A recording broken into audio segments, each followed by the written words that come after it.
Good morning, children. Here I am with a new method of national income. Hope you understand the rest two methods, value added and expenditure method. So, now today is the last method, that is income method of calculating national income. आपको मैंने पहले भी दो method पढ़ा दिए हैं. उन दोनों मेथड्स के अंदर अगर आपको कोई भी प्रॉब्लम हो तो आप मुझे ज़रूर कमेंट करके बताएं. वीडियोस में कुछ नहीं समझ में आ रहा है, कुछ समझाने का अगर तरीका सही नहीं है तो किसी भी तरह की अगर आपको जो प्रॉब्लम फेस कर रहे हैं वो ज़रूर कमेंट के अंदर लिख कर बताएं. ओके चिल्ड्रन, अब हम इनकम मेथड पे आ जाते हैं. वेरी इजी, सबसे सिंपल मेथड है इनकम मेथड. ठीक है, तो सबसे पहले हम इसको समझें कि what is income method is. तो अब इसमें क्या है कि बच्चों देखिए, according to the income method national income is estimated by adding income earn by all the factors of production. अब यहाँ पर बच्चों कि जहाँ हम पहले एक्सपेंडिचर की बात कर रहे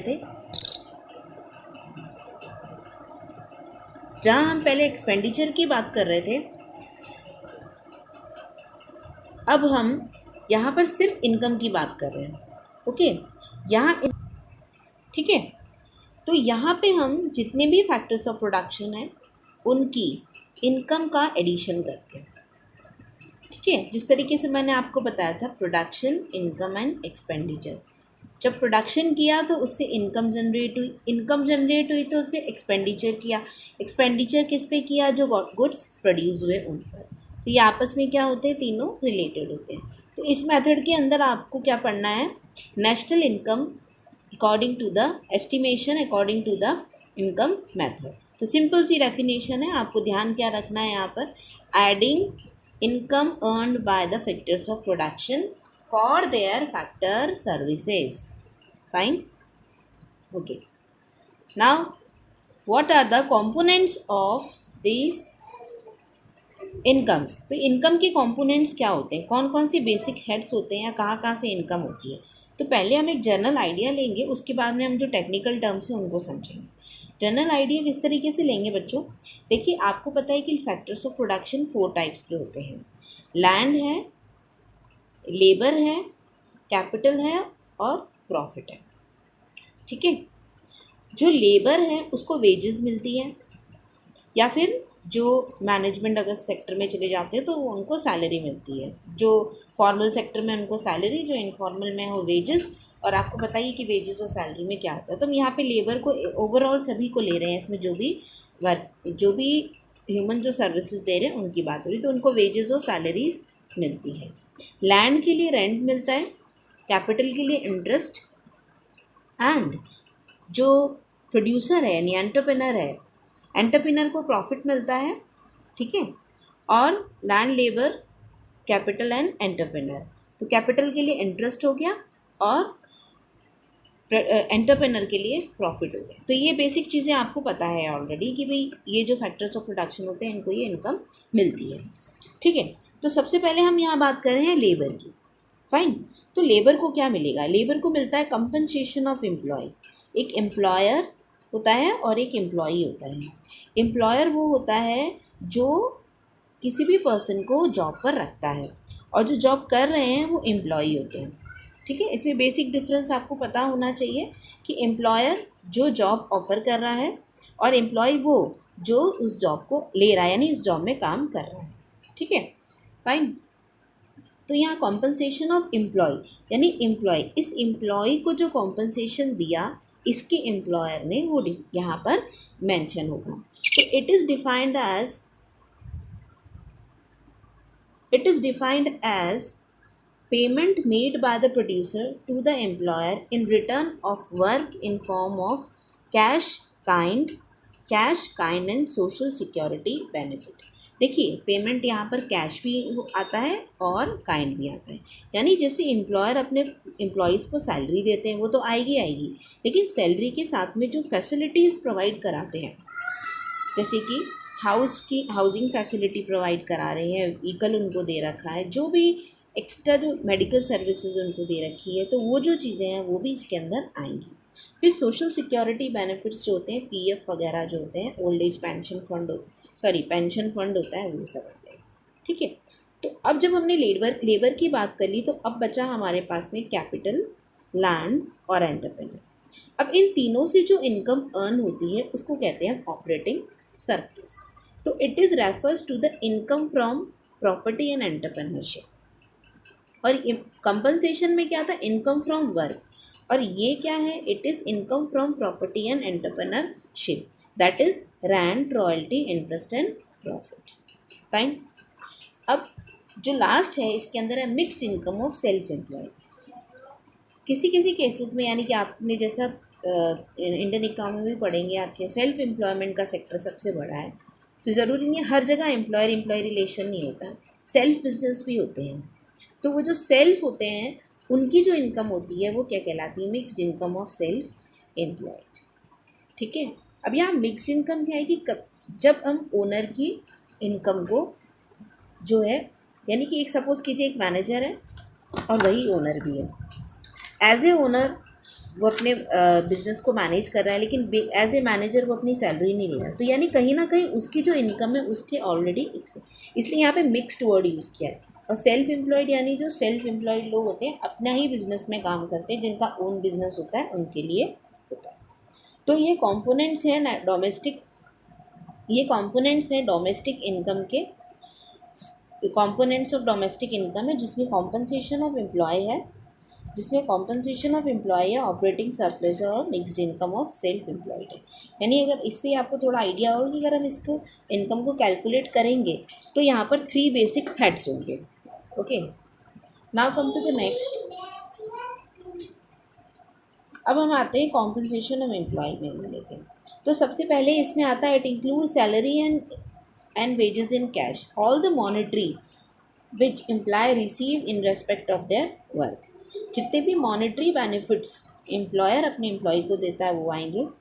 it includes wages and salary in kind, जितने भी अदर नॉन मॉनेटरी बेनिफिट्स जो एम्प्लॉयर अपने एम्प्लॉय को देता है वो भी आएंगे। साथ साथ में सोशल सिक्योरिटी स्कीम के अंदर जो एम्प्लॉयर कंट्रीब्यूट कर रहा है, जैसे कि प्रोविडेंट फंड और पेंशन फंड, जो बेनिफिट मिल रहे हैं जो एम्प्लॉयर अपने एम्प्लॉय को दे रहा है वो भी इसके अंदर इंक्लूड होंगे। तो कॉम्पनसेशन ऑफ एम्प्लॉय अगर आपको निकालना है तो wages in cash, wages in kind, provident fund, pension fund, अगर ये नहीं दे रखा तो सिंपल ऐसा लिखा हुआ होगा, सिंपल यहाँ पे इस तरह का टर्म यूज़ होगा, employers contribution to the social security scheme, ये वाली लाइन भी लिखी होगी। तो जब ये 3 चीज़ों को हम ऐड करेंगे तब हमारे पास में आएगा कॉम्पनसेशन ऑफ एम्प्लॉय। ओके, जो नेक्स्ट है ऑपरेटिंग सरप्लस। तो ऑपरेटिंग सरप्लस में बेसिक 2 हेड्स आते हैं, income from property and income from entrepreneurship. ठीक है, हालांकि इसके अंदर दोनों चीज़ें आती हैं, income from property and income from entrepreneurship. Income from property क्या होती है, rent, royalty and interest. Land के लिए रॉयल्टी और रेंट मिलता है और जो कैपिटल है उसके लिए इंटरेस्ट। इनकम फ्रॉम एंटरप्रेन्योरशिप यानी कि प्रॉफिट होता है, और प्रॉफिट को किस तरीके से डिस्ट्रीब्यूट किया जाता है, जो प्रॉफिट होता है उसका कुछ पार्ट डिविडेंड यानी शेयर होल्डर्स को दे दिया जाता है, कुछ पार्ट क्योंकि इनकम है तो उस पर टैक्स भी लगेगा यानी कॉर्पोरेट टैक्स है, और कुछ जो पार्ट होता है वो ऐसे रिटेन अर्निंग रख लिया जाता है। इसको रिटेन अर्निंग भी कह सकते हैं, इसको कॉर्पोरेट सेविंग भी कह सकते हैं, और इसको अनडिस्ट्रीब्यूटेड प्रॉफिट भी कह सकते हैं। ठीक है, okay, I hope you understand this. Now come to the next head. Okay, अब हमने जो बेसिक हेड्स पढ़ लिए, compensation of employ, operating surplus, और जो थर्ड हेड था वो mixed income of self employed, जो कि आपको क्वेश्चन के अंदर या तो कंडीशन दी हुई होगी या फिर आपको directly mixed income of self employed question में गिवन होगा। Now the formula is what here, NDP at FC, it means national domestic product. Whenever you add compensation of employee plus operating surplus and plus mixed income, you always get NDP at FC. NDP at FC. Production method और expenditure method में आपने देखा था जो value होती है वो market price में आती है, क्योंकि प्रोडक्शन मेथड के अंदर हम सेल्स डालते तो सेल्स मार्केट प्राइस में, एक्सपेंडिचर हमेशा मार्केट प्राइस में होता है। लेकिन यहाँ पर बच्चों क्योंकि हम फैक्टर्स ऑफ प्रोडक्शन की इनकम्स को कैलकुलेट कर रहे हैं, यानी कि फैक्टर्स ऑफ प्रोडक्शन की जो इनकम है वही फैक्टर पेमेंट्स हैं और फैक्टर पेमेंट्स मिलाकर कॉस्ट बनते हैं। इसीलिए यहाँ पर जब भी आप इन तीन चीज़ों को ऐड करेंगे, compensation of employ, operating surplus और मिक्स्ड इनकम, तो आपको मिलेगा net domestic product at factor cost. क्योंकि यहाँ पे डेप्रिसिएशन का कोई कॉन्सेप्ट नहीं है, इनकम है, इसीलिए वैल्यू नेट में आएगी ना कि ग्रॉस में। अब जब आपको इसको इनकम में नेशनल इनकम बनाना है, यानी कि आपको इसको बनाना है NNP एट FC, तो उसके लिए आपको सिंपली क्या करना पड़ेगा, सिंपली आप उसमें NDP FC के अंदर नेट फैक्टर इनकम फ्रॉम को अब्रॉड को ऐड कर देंगे, और अगर net factor income to abroad है तो उसको आप माइनस कर देंगे। ठीक है, क्योंकि हम इतने प्रॉब्लम्स कर चुके हैं तो आपको ये जो रिलेटेड कन्वर्शन हिंट्स मैंने आपको बताई थी तो ये सब आप इजीली कर सकते। बस बेसिक ध्यान यहाँ पे ये रखना है कि यहाँ पे जब आप इनकम्स को ऐड करते हो तो वैल्यू फैक्टर कॉस्ट के अंदर आती है। ओके, तो अब आप समझ गए होंगे यहाँ पर कि ये किस तरीके से सॉल्व होगा। अब हम इससे रिलेटेड एक न्यूमेरिकल क्वेश्चन ले लेते हैं। Okay, here is a question, calculate GDP eight market price with the help of following data. Fine, ध्यान रखना क्वेश्चन के अंदर लिखा है GDP एट मार्केट प्राइस, और आप हमेशा रहे इनकम मेथड में हम बेसिक हेड्स को ऐड करते हैं तो हमें मिलता है NDP एट FC। फाइन, तो पहले तीन चीज़ों को देखेंगे। अगर compensation of employ is already given, fine. अब इसके साथ में ऐड होगा ऑपरेटिंग सरप्लस। ऑपरेटिंग सरप्लस में क्या आता है, रेंट, इंटरेस्ट एंड प्रॉफिट। तो यहाँ क्वेश्चन में दिया हुआ है रेंट, इंटरेस्ट एंड प्रॉफिट, ये तीनों का आप हैं। फिर हम mixed income of self employed को ऐड करेंगे। ठीक है, while adding this things what we get is NDP at FC। NDP at FC हमें मिल गया। अब NDP एट FC हमें जब मिल गया है तो हमें इसको बनाना है GDP एट MP। तो आई होप कि आप लोगों को ये सब चीज़ें आती होंगी। नेट को ग्रॉस बनाना है, डेप्रिसिएशन ऐड हो जाएगा। डोमेस्टिक, तो डोमेस्टिक ही है, कुछ नहीं करना है। मार्केट प्राइस को कन्वर्ट करना है तो नेट इनडायरेक्ट टैक्सेस को इसके अंदर से इसमें ऐड कर देंगे, क्योंकि फैक्टर कॉस्ट है तो हम NIT को ऐड कर देंगे। नेट इनडायरेक्ट टैक्सेस कैसे निकलते हैं, इनडायरेक्ट टैक्सेस माइनस सब्सिडीज। इस क्वेश्चन का सॉल्यूशन देख लेते हैं। Here is the solution. First of all NDP at FC, compensation of employees plus rent, interest and profit plus mix income of self employed, इन तीनों को ऐड किया तो हमारे पास में आया 3,45,190। अब हमको इसको GDP एट MP में कन्वर्ट करना है, तो N को G बनाना है तो डेप्रिसिएशन ऐड हो जाएगा।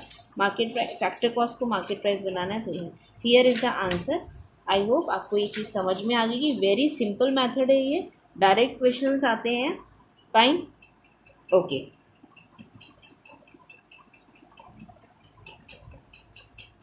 Now children, what we are going to study now, आपने तीनों मेथड्स पढ़ लिए हैं, और while calculating national income we need to have some precautions. हमें कुछ चीज़ों का ध्यान रखना पड़ता है, बहुत ज़रूरी चीज़ों का ध्यान रखना पड़ता है कि भाई किस चीज़ को डाला जाए, किस चीज़ को नहीं डाला जाए, किस चीज़ को हम इनकम मानेंगे और किस चीज़ को हम इनकम नहीं मानेंगे। जैसे कि मैं एक एग्जांपल लेती हूँ कि आपने, जैसे हमने कहा कि फाइनल गुड्स एंड सर्विसेज को सेल किया जाता है, तो सपोज़ आपने एक टेबल एक शॉप से परचेज़ की। ठीक है, 2-3 साल आपने जब उस टेबल को परचेज़ किया शॉप से, और मान लो वो 2000 की टेबल है, तो 2000 की कैलकुलेशन नेशनल इनकम में इंक्लूड होगी। फाइन, अगर वही टेबल आपने कुछ साल यूज़ करने के बाद अपने नेबर को सेल कर दी, और आपने जब उसको सेल किया तो आपने उसको मान लो 500 रुपीज़ में सेल किया, तो अब ये जो 500 है, क्या ये नेशनल इनकम में आएगा या नहीं आएगा? ठीक है, तो इस चीज़ के लिए हमें कुछ प्रिकॉशंस रखने पड़ते हैं। तो टेक्निकली ये जो 500 है वो इस कैलकुलेशन में नहीं आएगा, क्योंकि जो फाइनल प्रोडक्ट जब वो बना था तो वो ऑलरेडी उसके अंदर आ गया था। अगर इस 500 को फिर से ऐड कर दिया जाए, यानी कि प्रोडक्शन तो इकोनॉमी के अंदर सिर्फ 2000 का हुआ, लेकिन उसको 2500 बना दिया गया। तो कुछ ऐसी चीज़ें हैं जिनका हमें ध्यान रखना पड़ता है। तो precautions of national income bye income method, किन चीज़ों को हमें ध्यान में रखना है। फाइन, तो पहला पॉइंट है यहाँ पे ट्रांसफ़र पेमेंट्स। अब ये ट्रांसफ़र पेमेंट्स क्या होते हैं? ट्रांसफ़र पेमेंट्स वो पेमेंट्स होते हैं जो बिना किसी सर्विस को रेंडर किए बिना किसी प्रोडक्टिव सर्विस को रेंडर किए मिल जाते हैं। यानी कि अगर एक एम्प्लॉयर अपने एम्प्लॉय को सैलरी दे रहा है तो वो क्यों दे रहा है, क्योंकि एम्प्लॉय एक प्रोडक्टिव वर्क कर रहा है उसके लिए, ठीक है। लेकिन अगर कोई स्कूल के अंदर कोई एनजीओ आके आपको स्कॉलरशिप देता है तो वो स्कॉलरशिप का जो अमाउंट होगा वो ट्रांसफ़र पेमेंट कहलाएगा। अगर कोई डोनेशन दिया है, किसी ने गिफ्ट दिया है, ओल्ड एज पेंशन, बच्चों यहाँ ध्यान है, ओल्ड एज पेंशन और पेंशन में डिफरेंस है। एक रिटायरमेंट पेंशन होती है जो एम्प्लॉय अपने एक ड्यूरेशन को कंप्लीट करने के बाद में रिटायर होता है और उसके वर्क के लिए उसको रिटायरमेंट के बाद भी पैसा मिलता है, तो दैट इज़ डिफरेंट थिंग। अगर हम रिटायरमेंट पेंशन की बात करें तो वो नेशनल इनकम में इंक्लूड होगा। लेकिन जब हम ओल्ड एज पेंशन की बात करते हैं जिसके अंदर सरकार ये पेंशन स्कीम्स निकालती है उनके लिए जो जिनके ओल्ड एज पीपल हैं, जो सीनियर सिटीजन्स हैं, जिनके पास कोई इनकम का कोई सोर्स नहीं है, तो उनके लिए ये सरकार अपनी इच्छा से डोनेशन के रूप में उनको देती है। एम्प्लॉयमेंट अनएम्प्लॉयमेंट अलाउंसेस होते हैं, स्कॉलरशिप होते हैं, तो ट्रांसफ़र इनकम नेशनल इनकम की कैलकुलेशन में इंक्लूड नहीं होगी। इसका सिंपल सा रीज़न क्या है, they are receive without rendering any productive services. Fine. Now, the imputed value of factor services provided by the owners of production should be included. जैसा कि अभी आपको मैंने मिक्स्ड इनकम ऑफ सेल्फ एम्प्लॉयड्स में एक एग्जाम्पल दे के समझाया था।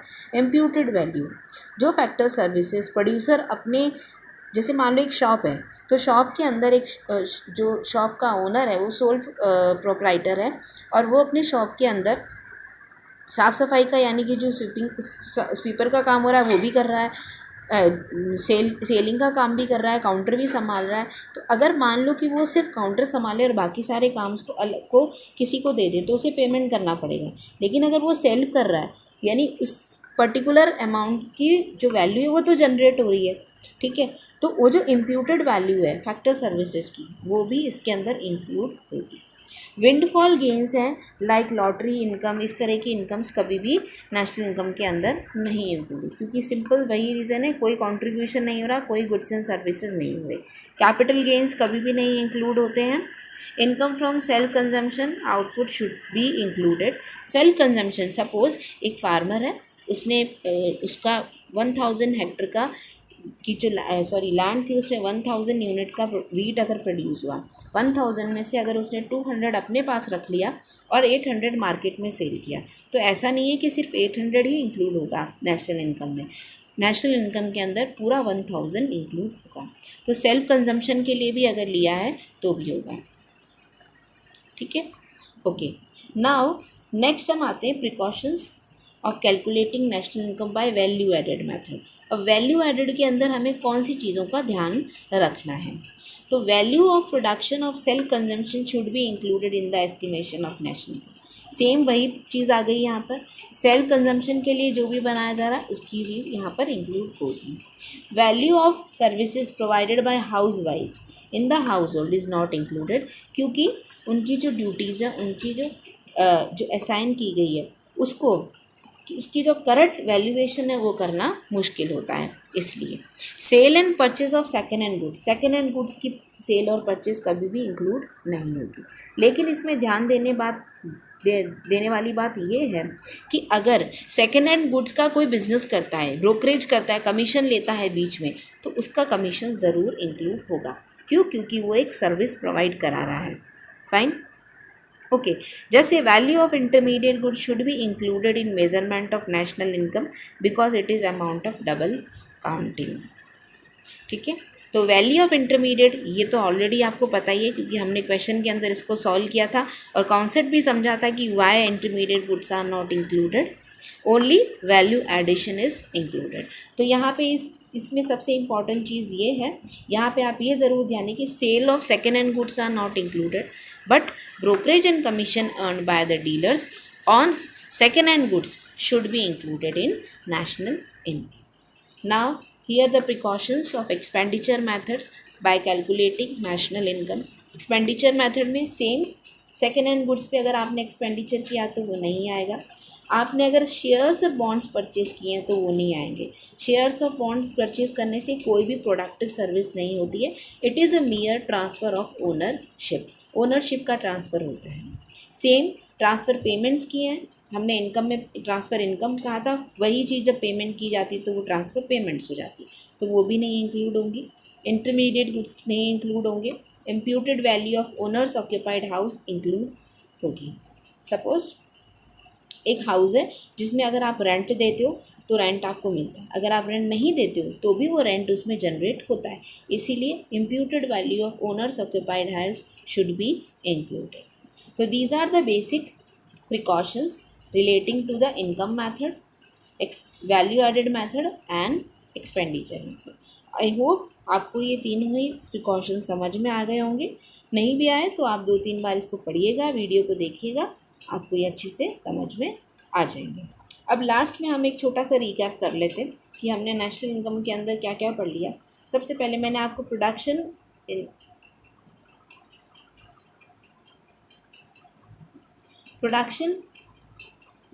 इनकम एंड एक्सपेंडिचर के बीच में रिलेशन बताया था, उसी के अकॉर्डिंग नेशनल इनकम की कैलकुलेशन भी होती है। प्रोडक्शन के अंदर वैल्यू एडेड मेथड आता है, इनकम के अंदर इनकम मेथड है और एक्सपेंडिचर मेथड है। इन तीनों ही मेथड को अप्लाई करने के लिए कुछ प्रिकॉशंस का ध्यान रखना पड़ता है, जो कि हमने इसके अंदर पढ़ा कि किस तरीके से हम किस चीज़ों को ध्यान रखते हैं वाइल कैलकुलेटिंग नेशनल इनकम। आई होप आपको ये सब समझ में आ गया। नेक्स्ट जो लास्ट नेशनल इनकम का वीडियो होगा उसके अंदर मैं आपको जो चीज़ें छूट गई हैं, जैसे कि normal residence of a country, domestic territory of a country, इस तरह के जो थियोरेटिकल कॉन्सेप्ट्स हैं उनको लेकर आऊँगी। तो आप अगर आपको ये पूरा नेशनल इनकम पूरा समझ, तो आपके जितने भी नेशनल इनकम के पार्ट्स हैं उन सारी चीज़ों को पढ़िए और समझिए। Thank you and have a nice day.